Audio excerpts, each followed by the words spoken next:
Hello students, आज हम अपना जो टॉपिक है स्टार्ट कर रहे हैं aldehyde ketone BSc part second से। और लास्ट लेक्चर में हमने चेक किया था preparation method of aldehyde and ketone, मतलब वे अभिक्रियाएं जिनसे हम एल्डिहाइड और कीटोन दोनों का फॉर्मेशन करते हैं। ओके, आई थिंक 5 या 6 रिएक्शनें ऐसी थी जो अपन ने कंप्लीट वहाँ पे कर चुके थे। जो भी नंबर था उस नंबर को हम नेक्स्ट करते हैं। नंबर आई थिंक 5 कंप्लीट हो गई थी, तो नंबर 6 रिएक्शन है फ्रॉम एल्काइन। एल्काइन से हम एल्डिहाइड और कीटोन का फॉर्मेशन कैसे करते हैं, हम इस चीज़ को चेक करेंगे। तो सबसे पहले हम बात करते हैं एल्काइनों में। इस रिएक्शन में पहली रिएक्शन है हाइड्रेशन, मतलब जल अपघटन करवाना है एल्किनों का, और एल्किनों के जल अपघटन के परिणाम स्वरूप क्या मिलेंगे आपको, एल्डिहाइड और कीटोन दोनों का फॉर्मेशन अपन कर सकते हैं। तो यहां से फर्स्ट लिखेंगे हाइड्रेशन, जल अपघटन। जल अपघटन कैसे, एक बार इस प्रोसेस को हम चेक करते हैं। तो देखो एल्काइन में अपन ने लिखा है CH3 triple bond CH plus H2O। हमको ये पता है कि H2O क्या है, एक पोलर स्पीसीज है, और पोलर स्पीसीज में H प्लस और OH माइनस दोनों प्रेजेंट हैं। अब यहाँ पे एल्कीन हो चाहे अपन एल्काइन की बात करते हैं, दोनों ही परिस्थितियों में अगर हम क्या करना है, दोनों ही परिस्थितियों में अपन को क्या करना पड़ेगा, मार्कोनिकॉफ का अटैक करवाना होता है, चाहे एल्कीन हो चाहे एल्केन हो। तो देखिए एल्कीन हो चाहे एल्काइन हो, दोनों में ही मार्कोनिकॉफ के नियमानुसार अटैक करवाएंगे। तो मार्कोनिकॉफ रूल क्या कहता है कि अगर डबल बॉन्ड या ट्रिपल बॉन्डेड से कार्बन परमाणु है जिन पर हाइड्रोजनों की संख्या कम है, उनमें OH या ये कहें नेगेटिव पार्ट स्पीसीज का अटैक करवाते हैं। तो इस समय तो सिमेट्रिकल है, ये सममित है, कहीं पे भी अटैक करवाओ कोई फर्क नहीं पड़ना। तो ये कन्वर्ट हो जाएगा CH2 डबल बॉन्ड CHOH। इस स्पीसीज को अगर आप चेक करोगे, ये स्पीसीज क्या है, इनोल है, और इनोल फॉर्म क्या बनाती है, एक अस्थायी स्पीसीज होती है। इनोल कैसे है, कार्बन कार्बन के मध्य डबल बॉन्ड है, डबल बॉन्ड के लिए अपन क्या यूज करेंगे, इन प्लस। ये कौन सा ग्रुप है, OH, और OH के लिए अपन क्या यूज करेंगे, OL। तो enol plus ol is equals to enol form बनती है। इस इनोल फॉर्म में हम टोटोमेरिज्म करते हैं। क्या करेंगे, टोटोमेरिज्म, चलावयवता जिसको अपन कहते हैं, चलावयवता। चलावयवता में जो परमाणु है उनका रीअरेंजमेंट होता है और एक फॉर्म से दूसरे फॉर्म कन्वर्ट होती है। तो यहाँ से अगर हम इसको चेक करें, ये इस तरह से कंडीशन है, तो ये OH में से H ग्रुप डिसोसिएट होगा और ये बॉन्ड इस तरह से जाएगा। तो ये जो H प्लस जो डिसोसिएट हुआ है वो इनडायरेक्टली किस पे आके अटैच होगा, CH2 पर अटैच्ड होता है। तो यहाँ से क्या बन जाएगा, CH2 तो CH2 किस में कन्वर्ट होगा, CH3 में, डबल बॉन्ड सिंगल बॉन्ड में H, और ये डबल बॉन्ड O में कन्वर्ट हो जाएगा। तो यहाँ पे स्पीसीज क्या बनेगी, CH3CHO। दैट मीन्स यहाँ पे एसिटल्डिहाइड का फॉर्मेशन हो जाता है, एसिटल्डिहाइड। ओके, अब बात करते हैं ऐसे ही हम कीटोन का फॉर्मेशन कर सकते हैं। तो कीटोन के फॉर्मेशन के लिए हमको क्या करना पड़ेगा, अनसिमेट्रिक एल्काइन लेनी पड़ेगी। अनसिमेट्रिक एल्काइन ले ले, CH3C ट्रिपल बॉन्ड CH, जल का संयोग करवाएं HOH। हमको ये पता है कि अटैक कैसे होना है, मार्कोनिकॉफ के नियमानुसार होना है। तो देखो OH माइनस है वो कहाँ जुड़ेगा, जहाँ पे कम हाइड्रोजन एटम हो। तो यहाँ पे C ट्रिपल बॉन्ड CH में से कार्बन पर OH ग्रुप जुड़ेगा, जबकि CH पर H कन्वर्ट होगा CH3COH डबल बॉन्ड CH2। यहाँ पे भी देखो ये इनोल स्पीसीज बन रही है, क्या, इन प्लस ओल, इनोल स्पीसीज बन रही है। हमको ये पता है कि जब इनोल स्पीसीज बनती है तो टोटोमेरिज्म होती है, चलावयवता प्रदर्शित करते हैं। ये H यहाँ, ये यहाँ, H कहाँ निकल के जाएगा, CH2 की तरफ जाएगा और कन्वर्ट हो जाएगा CH3C double bond O CH3 में। तो इस तरह से अपन यहाँ पे क्या फॉर्मेशन कर सकते हैं, इसका कीटोन का फॉर्मेशन कर सकते हैं। और कीटोन और एल्डिहाइड दोनों का फॉर्मेशन किसके द्वारा अपन कर सकते हैं, एल्काइन के द्वारा। इसको अपन जनरली कहते हैं एसीटोन। क्लियर है यहाँ तक। तो एल्काइन से पहली अभिक्रिया है हाइड्रेशन, जल अपघटन, जिसमें अपन सिमेट्रिक और अनसिमेट्रिक जो एल्काइन होती है उसके साथ इस अभिक्रिया को प्रोसीड कर सकते हैं। ओके, इसी में देखो एल्काइन में ही अब सेकंड रिएक्शन अपन को कौन सी पढ़नी है, कौन सी रिएक्शन है, बोरेशन हाइड्रोबोरेशन ऑक्सीडेशन प्रोसेस, जो अपन सामान्यतः एल्कीनों के साथ भी इन अभिक्रियाओं का अध्ययन करते हैं, लेकिन वहां पे प्रोडक्ट अलग बनते हैं, वहां पे प्रोडक्ट अल्कोहल बनते थे। यहां पे हम किसका फॉर्मेशन कर रहे हैं, एल्डिहाइड और कीटोन का फॉर्मेशन कर रहे हैं। तो देखो सेकंड प्रोसेस क्या हो जाएगी, हाइड्रोबोरेशन ऑक्सीडेशन, हाइड्रोबोरेशन ऑक्सीडेशन कैसे चेक कर लेते हैं। हमने लिया है जैसे CH ट्रिपल बॉन्ड CH को, इसी को ले लें अपन, ठीक है। तो इस पर हाइड्रोबोरेशन करवाना है, half mole B2H6, half mole किसके लेंगे, B2H6, जिसको अपन कहते हैं डाइबोरेन। डाइबोर एक्चुअल में जो रिएक्शन होती है वो किसके साथ होती है, BH3 के साथ, क्योंकि BH3 क्या होता है, एक अस्थायी स्पीसीज होती है, इस वजह से हम इसका डाइमराइजेशन करते हैं, B2H6 का फॉर्मेशन करते हैं। तो जब हम हाफ मोल B2H6 लेंगे दैट मीन्स यहाँ पे हम क्या कंसीडर करेंगे, BH3। तो यहाँ से हम इसके लेते हैं 3 मोल। जब 3 मोल रिएक्शन करवाओगे तो देखो BH3 या जो बोरेन या डाइबोरेन होते हैं उसमें हाइड्रोजन माइनस फॉर्म में होता है और हाइड्राइड फॉर्म में होता है ये, तो यहाँ से ये प्लस होता है और ये माइनस होता है। तो देखो इस समय कहीं पे भी अटैच करें कोई फर्क नहीं पड़ना, क्या करेंगे, CH2 double bond CH, okay, 3 मोल है तो एक मोल पे एक हाइड्रोजन, दूसरे मोल पे दूसरा हाइड्रोजन, तीसरे मोल पे तीसरा हाइड्रोजन जुड़ेगा, तो यहां से बना लेगा CH2 double bond CH, CH2 double bond CH, ये तीनों किससे कनेक्ट हो जाएंगे, बोरोन से। तो यहाँ पे एक इंटरमीडिएट स्पीसीज का फॉर्मेशन होता है। इस इंटरमीडिएट स्पीसीज का हम क्या करवाएंगे, हाइड्रोलाइसिस करवा सकते हैं, और हाइड्रोलाइसिस करवाया जाता है H2O और ZNO की प्रेजेंस में, या ये कहें डायरेक्टली हम H2O2 पेरोक्साइड के साथ इसका अपघटन करवाएंगे। तो अपन क्या ले सकते हैं, H2O2 ZN। अब H2O2 क्या करता है, इस बॉन्ड को डिसोसिएट करता है, कार्बन और बोरोन बॉन्ड को डिसोसिएट करेगा, यहां से ये बॉन्ड क्लीवेज होता है, 1 मोल H2O2 आएगा तो OH OH में डिसोसिएट होगा, दूसरा आएगा इस बॉन्ड को तोड़ेगा, तीसरा आएगा इसको तोड़ेगा, एक OH यहाँ H2O2, दूसरा H2O2 मॉलिक्यूल यहाँ और तीसरा H2O2 मॉलिक्यूल यहाँ। तो 3 H2O2 मॉलिक्यूल आने से H3BO3 का फॉर्मेशन हो जाता है, जिसको अपन कहते हैं ऑर्थोबोरिक अम्ल। क्या बन जाता है, ऑर्थोबोरिक अम्ल। और साथ में जो स्पीसीज बनेगी देखो, CH2 double bond CHOH, OH यहाँ लगाएंगे, OH यहाँ लगाएंगे, तो कितनी स्पीसीज बनेगी, 3 CH2 डबल बॉन्ड CHOH में ये कन्वर्ट हो जाती है। अब अपन को पता है कि ये कौन सी फॉर्म आ गई, इनोल फॉर्म आ रही है। इस इनोल फॉर्म में क्या होगा, टोटोमराइजेशन होगा, टोटोमेरिज्म होगा, और टोटोमेरिज्म की वजह से ये क्या करेंगे, ये लो हमने क्या लिख दिया इस पे, चलावयवता। ओके, चलावयवता जब इस पे प्रदर्शित होगी तो H यहां से, ये बॉन्ड यहां, H कहाँ आएगा, CH2 पर अटैच करके क्या बना लेगा, CH3CHO, कितने मोल, 3 मोल। तो ये क्या बन जाएगा, एल्डिहाइड। एल्डिहाइड का फॉर्मेशन कर सकते हैं। बिल्कुल इसी पैटर्न को अगर हम यूज करें, इसी पैटर्न को अगर यूज करें तो हम किसका फॉर्मेशन कर सकते हैं, कीटोन का फॉर्मेशन भी कर सकते हैं। अभी अपन ने सिमेट्रिक एल्कीन का यहाँ पे अपन ने क्या करवाया है, बोरेशन, हाइड्रोबोरेशन। तो यहाँ पे इस स्टेप पे क्या लिखेंगे, हाइड्रोबोरेशन। हाइड्रोबोरेशन यहाँ पे H2O2 के साथ अभिक्रिया करवाई है, तो इस स्टेप पे अपन क्या लिखेंगे, इसको लिखेंगे अपन ऑक्सीडेशन। क्या लिखेंगे, ऑक्सीडेशन। इस तरह से हम एल्डिहाइड और कीटोन का फॉर्मेशन, एल्डिहाइड का फॉर्मेशन किया है, अब कीटोन का फॉर्मेशन करते हैं। ये सिमेट्रिक एल्कीन थी, अब अनसिमेट्रिक एल्कीन के साथ हम रिएक्शन को प्रोसीड करवाएंगे।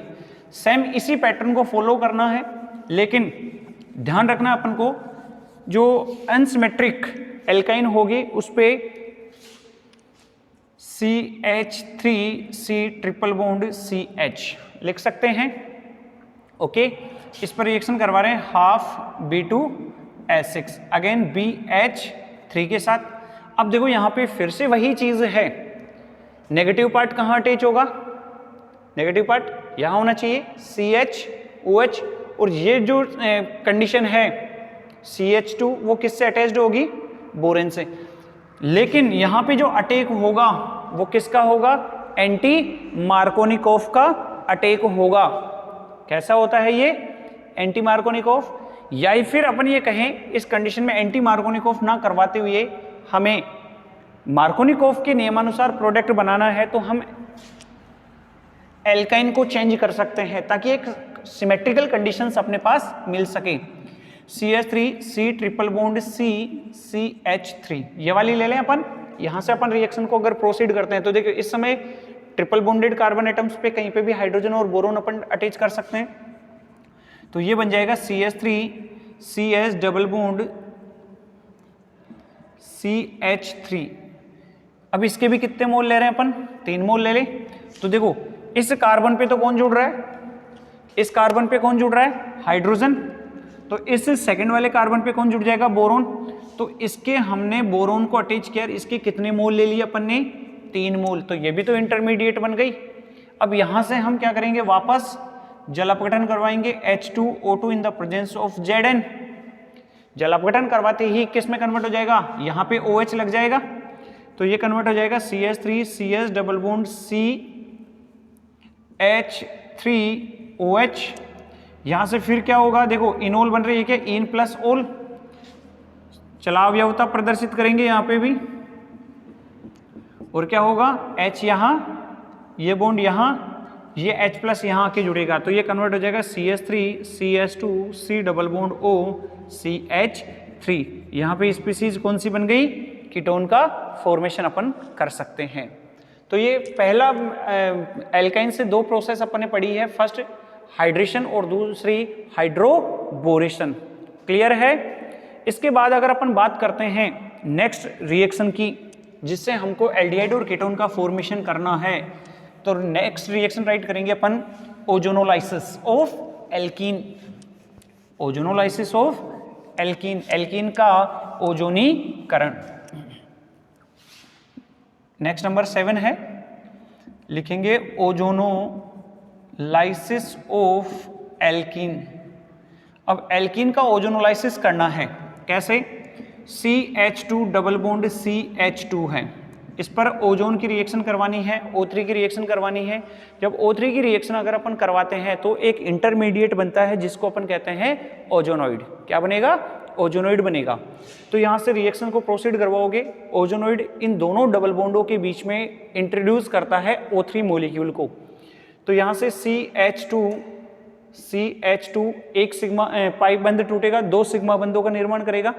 तो एक सिग्मा बंध यहाँ, एक सिग्मा बंध यहाँ, चेक करो देखें O3 मॉलिक्यूल अटैच्ड हो चुका है यहाँ पे। अब यहाँ पे इसकी रिएक्शन करवाई जाती है ZnH2O के साथ, और ये बॉन्ड इसमें क्लीवेज होता है। बॉन्ड क्लीवेज करवाते ही अब देखो कार्बन और हाइड्रोजन का सिग्मा बंध टूट रहा है, एक एक क्या बनाएंगे, पाई बंध का निर्माण करते हैं। तो यहाँ पे 2 मोल HCHO, या फिर अपन इसको लिख सकते हैं 2 मोल CH2O का फॉर्मेशन करते हैं, जिसे हम कहते हैं फॉर्मेल्डिहाइड। क्या कहेंगे, फॉर्मेल्डिहाइड। अब अपन को बनाना है जैसे एसिटाल्डिहाइड, तो हम क्या करें, CH3CH डबल बॉन्ड CH2, इसका ओजोनोलाइसिस करवाएं।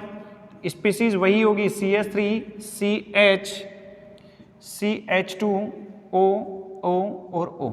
ओजोनोलाइसिस, इसको अपन क्या कहेंगे, ओजोनोइड बनता है। ये इंटरमीडिएट क्या बनेगा, ओजोनोइड बनता है। जब इसके साथ रिएक्शन प्रोसीड करवाएंगे बिल्कुल सेम वही पैटर्न, तो यहां से बनेंगे CH3CHO प्लस HCHO। यहाँ पे फॉर्मेल्डिहाइड और एसिटाल्डिहाइड का फॉर्मेशन हम कर सकते हैं।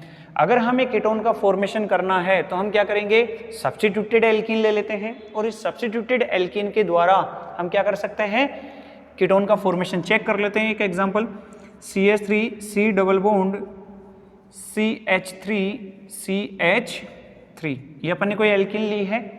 इस एल्कीन पर ओजोन की अभिक्रिया अगर वो होगी तो इंटरमीडिएट बनेगा CH3O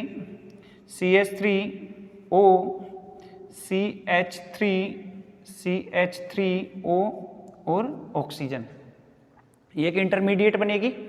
इस इंटरमीडिएट का हाइड्रोलाइसिस करवाना है Zn और H2O की प्रेजेंस में, फिर से ये बॉन्ड डिसोसिएट होगा।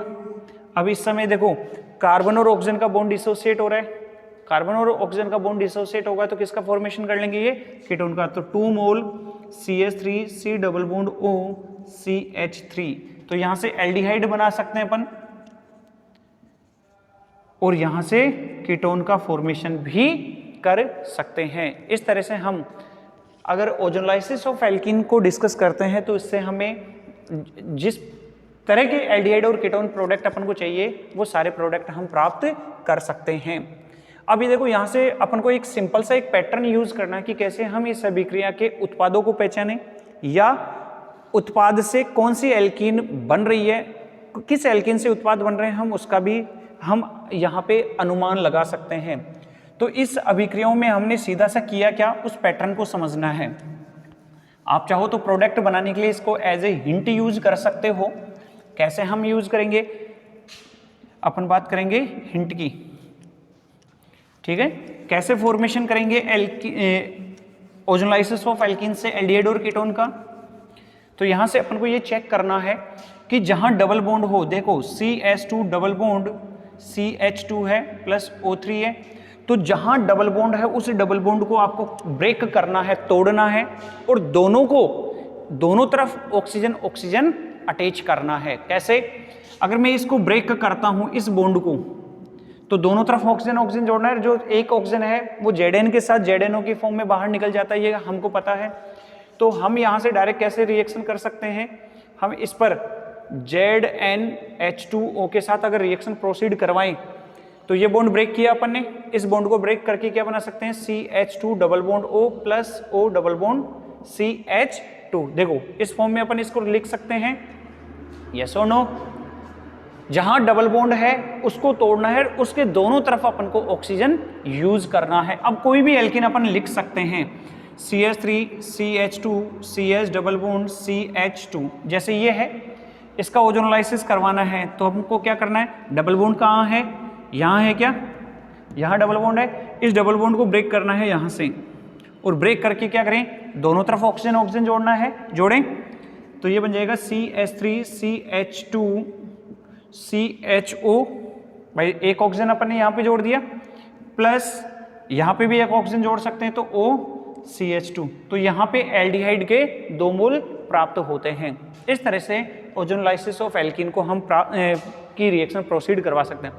अब देखो प्रोडक्ट है उससे आपको रिएक्टेंट पहचानना है, मतलब एल्कीन कौन सी है, उसके लिए भी हमको क्या करना है कि जहां डबल बॉन्डेड ऑक्सीजन जुड़ा हुआ है उसको हटाना है दोनों ही तरफ और उससे हमको प्रोडक्ट बनाना है। जैसे मान लो यहाँ पे कोई एल्कीन है, उसका ओजोनलाइसिस करवाएं और प्रोडक्ट हम बना रहे हैं, जैसे मान लो कुछ भी बना रहे हैं CH3 CH2 C double bond O CH3 plus CH3 CHO, ये बनाया अपन ने। अब इस रिएक्शन में अपन को ये पता है कि डबल बॉन्ड यहाँ है और एक डबल बॉन्ड O यहाँ है, इन दोनों को अटैच करोगे कैसे, हमने पहली स्पीसीज ली है CH3 CH2 C double bond O CH3, ऐसे लिख सकते हैं, इसको लिख सकते हैं। जो बाद वाली स्पीसीज है एसिटाल्डिहाइड है उसको भी हम कैसे लिख सकते हैं, यहाँ पे प्लस करो और ये ऑक्सीजन डबल बॉन्ड CH3 ऐसे लिख सकते हैं। देखो CH3 CHO को हम कैसे लिख सकते हैं, इस फॉर्म में लिख सकते हैं और जो कीटोन है उसको हम इस फॉर्म में लिख सकते हैं। अब हमको इनसे एल्कीन बनानी है, ये प्रोडक्ट पहचानना है। कैसे पहचाने रिएक्टेंट, तो ये हमको क्या करना है कि दोनों ऑक्सीजनों को हटाना है और डबल बॉन्ड के साथ इनको जोड़ना है। तो हमने यहाँ पे क्या किया, ये ऑक्सीजन हटाए और इन डबल बॉन्डों को जोड़ना है, मतलब ये एल्कीन है। इस एल्कीन का अगर नामकरण करना चाहोगे तो 1 2 3 4 5 पेंट 2 इन और 1 2 3 पे मिथाइल आ जाएगा, तो 3 मिथाइल 2 पेंटीन अपन कह सकते हैं इसको। इस तरह से हम रिएक्टेंट से प्रोडक्ट और प्रोडक्ट से रिएक्टेंट को आइडेंटिफाई कर सकते हैं। तो ये हमारी रिएक्शन थी ओजोनोलाइसिस ऑफ एल्कीन। इसके बाद हम डिस्कस करते हैं नेक्स्ट, जिसमें हम बात करते हैं ऑक्सीडेशन प्रोसेस की। ओके, नंबर 8 रिएक्शन है oxidation of diol. Oxidation of diol कैसे चेक करते हैं? हमने बात कही है CS2 CS2OH और OH। इसको अपन क्या कहते हैं? इसको अपन कहते हैं ग्लाइकोल कहते हैं। इस ग्लाइकोल स्पीसीज का अगर हम ऑक्सीडेशन करवा दें HiO4 की प्रेजेंस में, तो ये ऑक्सीडेशन करवा रहे अपन किसकी प्रेजेंस में? HiO4 एसिड है, एसिड की प्रेजेंस में ऑक्सीडेशन करवाओगे तो यहां से जो स्पीसीज बनती है वो बनेगी 2 mole of HCHO। 2 mole of HCHO मतलब यहाँ पे ऑक्सीडेशन प्रोसेस कुछ इस तरह से प्रोसीड होती है। CH2OH यही है, ग्लाइकोल ऐसे लिख सकते हैं। ऑक्सीडेशन जब आता है तो ये बॉन्ड डिसोसिएट होता है इसमें, तो 1 मोल क्या निकल गया? H2O, तो माइनस H2O और 1 मोल देखो CS2O, डबल बॉन्ड यहाँ से और डबल बॉन्ड O यहाँ से, क्या बन रहा है? HCHO। ऐसे अपन क्या बना सकते हैं? कीटोन बना सकते हैं। कीटोन कैसे बनाओगे? अब यहाँ पे देखो हाइड्रोजन है, उसको अपन CH3 ग्रुप से रिप्लेस करके कीटोन का फॉर्मेशन कर सकते हैं। CH3 CH3 एंड CH3, यहाँ पे OH और यहाँ से OH। ये भी देखो है तो ये इसी का डेरिवेटिव, लेकिन इस कंपोनेंट को हम पर्टिकुलर नाम से आइडेंटिफाई करते हैं और इसको कहा जाता है पीनाकोल। क्या कहा जाता है? पीनाकोल। इसका भी हाइड्रोलाइसिस करवाएंगे अपन, सॉरी ऑक्सीडेशन। क्या करवाना है? Oxidation minus H2O। तो यहाँ पे ये ऑक्सीजन यहाँ पे इंट्रोड्यूस होगा, ये बॉन्ड डिसोसिएट होगा, बॉन्ड डिसोसिएट होगा। इसको अपन कैसे लिख सकते हैं? फिर से चेक कर सकते हैं, OH। ये बॉन्ड डिसोसिएट होता है, यहाँ पे भी ये बॉन्ड डिसोसिएट हो रहा है। इस बॉन्ड को अगर आप डिसोसिएट करोगे विद ऑक्सीजन तो फिर से H2O का रिमूवल होता है। तो यहाँ से देखो एक कार्बन का ये और ऑक्सीजन का ये बॉन्ड डिसोसिएट हो रहा है, चेक करना। तो डबल बॉन्ड का फॉर्मेशन यहाँ और एक बार यहाँ, तो क्या बन जाएगा? Ketone. CH3 C double bond O CH3 plus CH3 and C double bond O। तो ये तो बन रहे हैं एल्डिहाइड का फॉर्मेशन किया है और यहाँ से बन रहे हैं कीटोन। तो ये जो प्रोसेस है ऑक्सीडेशन रिएक्शन किसका? ऑक्सीडेशन ऑफ ग्लाइकोल और डाइऑल। ओके, ये थी अपनी नंबर 8 रिएक्शन। नंबर 8 थी, तो डाइऑल से हम क्या बना सकते हैं? एल्डिहाइड और कीटोन। इसके बाद जो भी नेक्स्ट रिएक्शंस बची हुई हैं वो हम डिस्कस करेंगे हमारे नेक्स्ट वीडियो के लिए। तब तक आप इनको चेक कीजिए, पढ़िए, नोट्स भी प्रिपेयर कीजिए। तब तक के लिए बाय।